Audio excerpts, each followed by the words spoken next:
Welcome to episode 18 of Discount Storytime. This week's story is Flip and Flap Dream Home Helpers. They help you turn your now home into your dream home. And they're also cousins or something. And a quick note, although each episode of Discount Storytime is standalone, this episode occurs after the events in Taco Meat Fountain, episode number 10. So you may want to listen to that first, but you don't have to. This story isn't going to make any sense either way. Our sponsor for today is the newest tell-all biography, Buttered on Both Sides. Enjoy!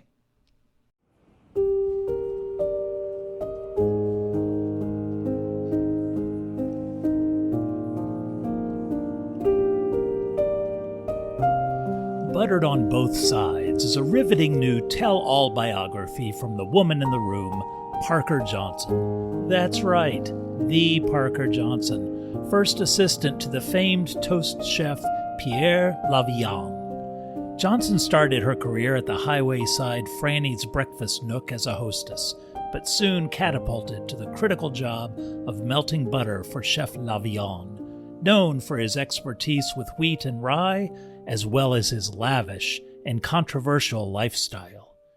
Buttered on Both Sides tells the story of Johnson and Chef Lavigne's life celebrations, such as when Chef Lavigne personally toasted the croutons for the Caesar salads at Johnson's wedding reception. But the life of a roadside toast chef isn't always glamour. This biography also delves into the darker side of the culinary toast community, the betrayals, and tells the other side of the now infamous incident at Table 14. Buttered on Both Sides has been praised by the literary community and remains at the top of the newest York Times bestsellers list and the top-selling biography at Nurbling County's Welcome Center and Gift Shop. Don't get burned. Buy a copy before they sell out.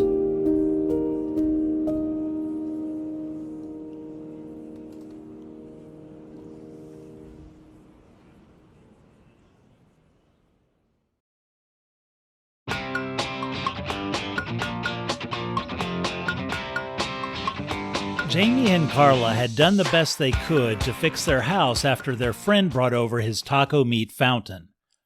It was like a champagne fountain, but much, much larger, and spewed, then angrily shot, taco meat. Oh, and centipedes. Their friend claimed the taco meat was mostly centipede-free, but Jamie and Carla would have put it about 50% centipede parts. And some living centipedes.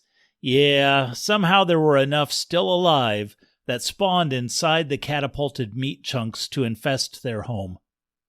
But they did the best they could. It didn't help that they had just borrowed a lot of money to buy brand new white furniture, carpet, drapery, etc., and they couldn't afford to replace what they had, as insurance denied their claim. The greasy leg-piece-shaped stains were not coming out, but Jamie and Carla could live with that. The worst was the smell. Nothing could extinguish the smell as little bits of meat began to mold and rot, and Jamie and Carla, try as they might, couldn't get it all. However, today things were going to change. A friend at Jamie's work happened to know the producer of a home remodeling show. She got Jamie and Carla in touch with the producer, who was sympathetic to the couple's plight. Their show, Flip and Flap, was about two cousins, not cousins to each other, but cousins to someone, who helped homeowners on the road to their dream home. Jamie and Carla were ecstatic. Finally, someone would help them fix their home. Flip and Flap to the rescue. The day of the show's recording, Flip and Flap, who did indeed look like they could maybe be cousins. They shared the same tall, muscular builds, but one had dark brown hair and the other sandy blonde. Along with them was their skinny imp of a cameraman, Dirk, and that was as far as the crew went. Carla at first thought this was odd, but then thought perhaps the renovation workers show up later in the process, after all the designs were worked out and agreed on. This made more sense and put Carla's mind at ease. Dirk helped everyone get their wireless microphones set up and tested everything before giving the go-ahead to start filming. The first shot was the introduction. Flip, holding a pry bar, and Flap, holding a sledgehammer, stood next to each other. Welcome to another episode of Flip and Flap, Dream Home Helpers. We help you turn your now home into your dream home, said Flip.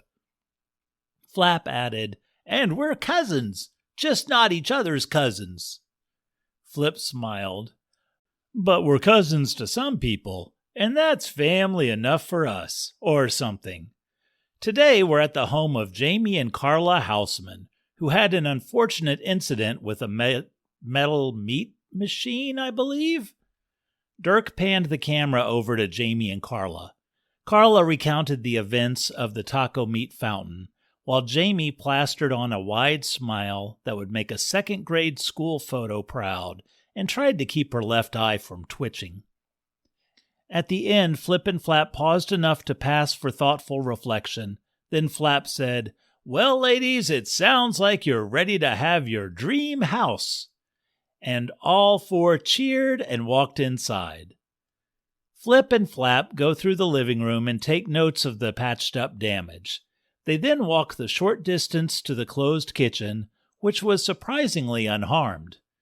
Flip says, This kitchen looks to be in pretty good shape, so not much to do here, honestly.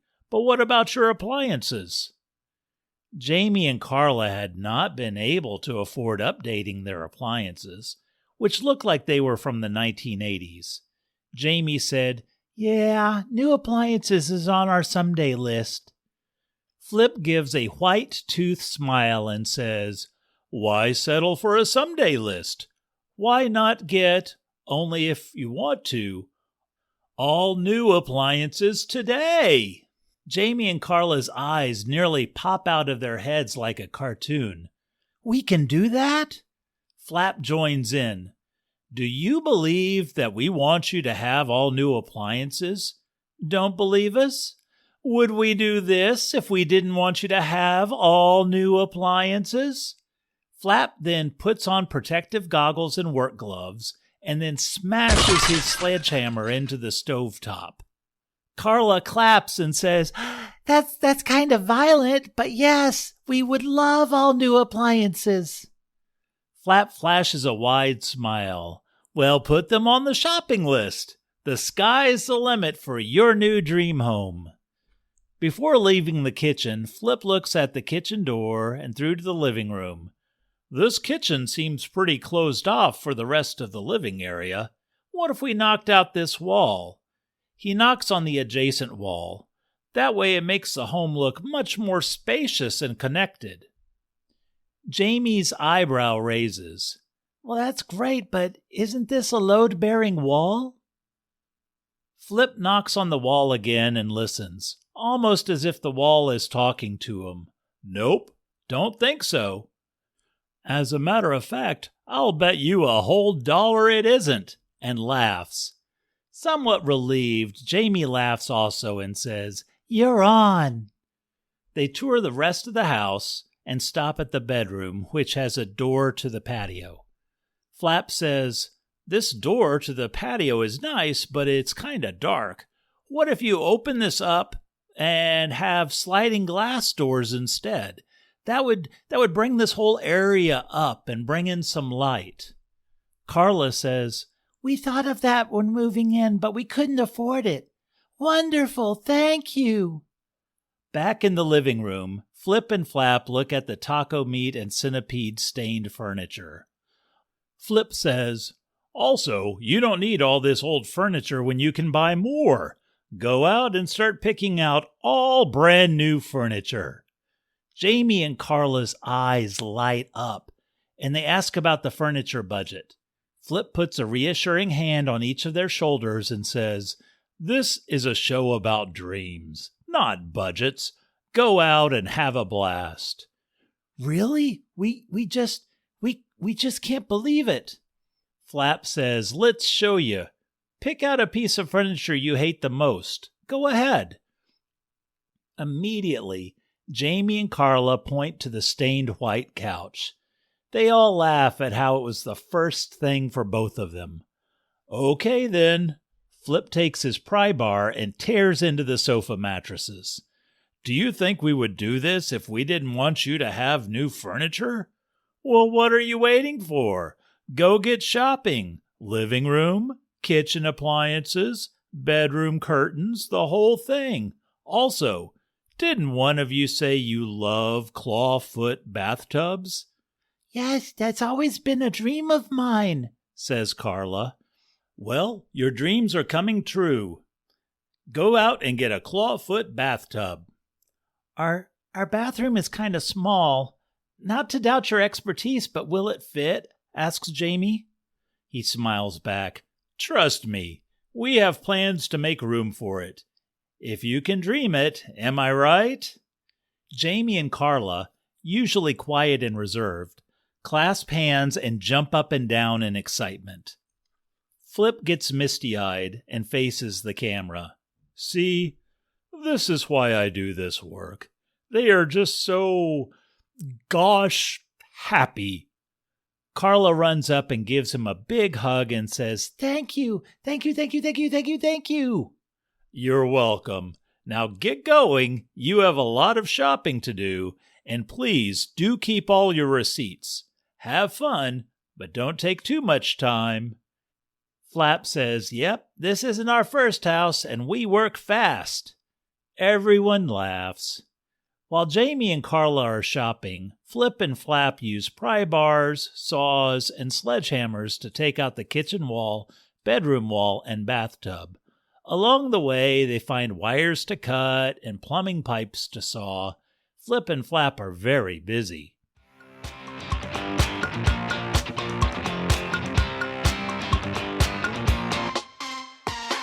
That evening, Jamie and Carla return. They rented a truck to hold all the new furniture and appliances, as they were too excited to wait for delivery. Their house is blocked by a large curtain, and in front stands a proud Flip and Flap, and of course Derek filming everything. Jamie is shocked. "Seriously? You're done already?" Flip smiles. "I told you, we work fast, not to brag." That's amazing, absolutely amazing." Flap asks, "And did you get the furniture, appliances, and bathtub?" "Everything. We got everything. Wow. It kind of added up. It got expensive, and we can return." Flip holds up his hand. "Just keep the receipts, okay?" Jamie and Carla are in disbelief. This is so amazing. "Okay, are you ready to see it?" "Okay, Derek, want to put the camera on their reactions? Is that okay with you two?" "Oh, sure. We don't mind." Jamie and Carla are climbing out of their skin with excitement. "Okay, release the curtain."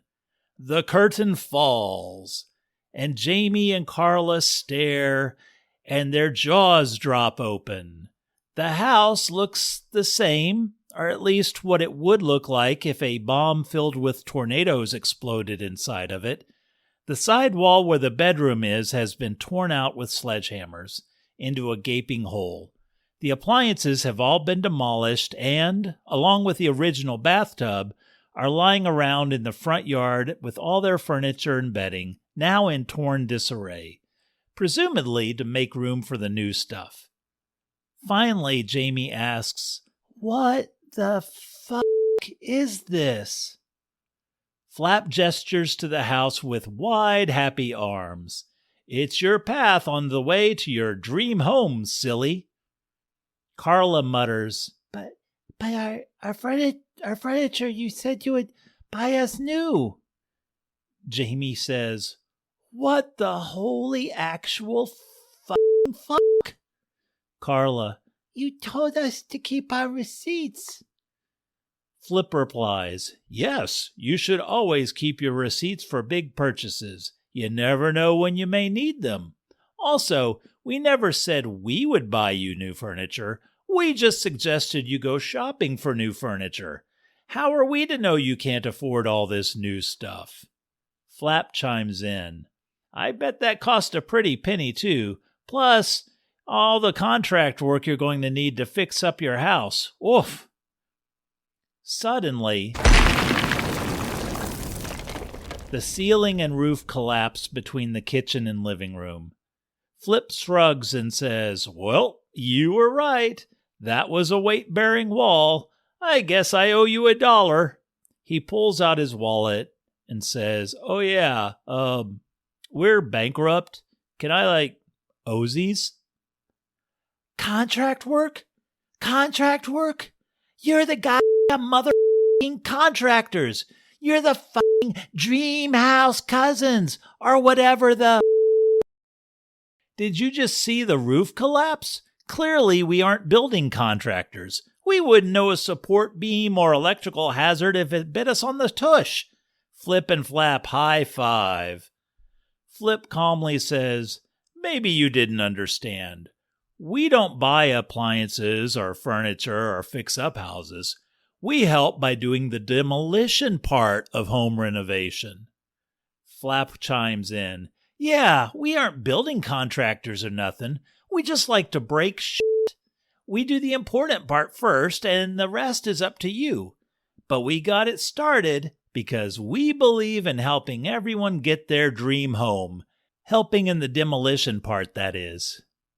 Yeah, and probably your insurance isn't going to cover it. At least that's what a lot of our previous clients' attorneys are telling us. Flip and Flap then face the camera and say, Welcome on your journey to your new dream home. Started by Flip and Flap. The show ends with a camera shot of Flip and Flap high-fiving each other while Jamie and Carla sob uncontrollably. Hey, Jamie and Carla, also our van is on fumes. Can you spot us some gas money to, get home?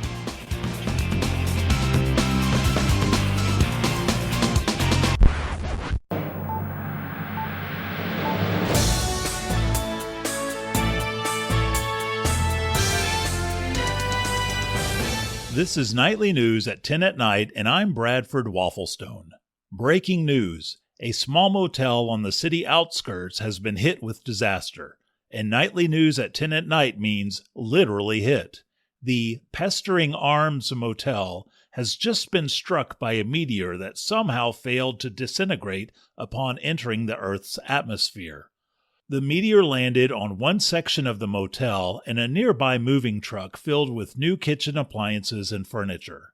The meteor caused immediate fire and flooding at the same time, as well as knocked loose an enormous centipede nest that had been lying dormant in the ground for decades, causing an immediate and massive centipede infestation. The only two guests in the affected area were city residents Jamie and Carla Houseman, who were fortunately not present when the meteor struck.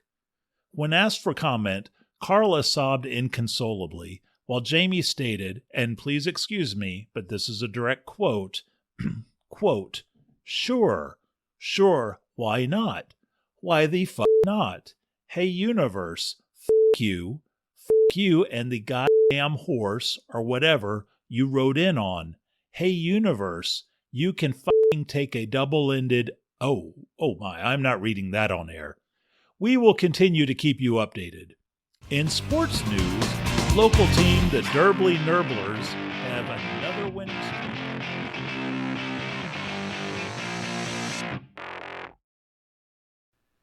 Thank you for listening. I hope you enjoyed this story. I'd love to know what you think of the show. Things that you've liked or things that maybe you didn't like so much. Just go ahead and you can click on the link to send a message or email at mail@discountstorytime.com. You can also visit our website at www.discountstorytime.com where you can find more episodes. And I will see you next week. I hope you have a good one. Bye.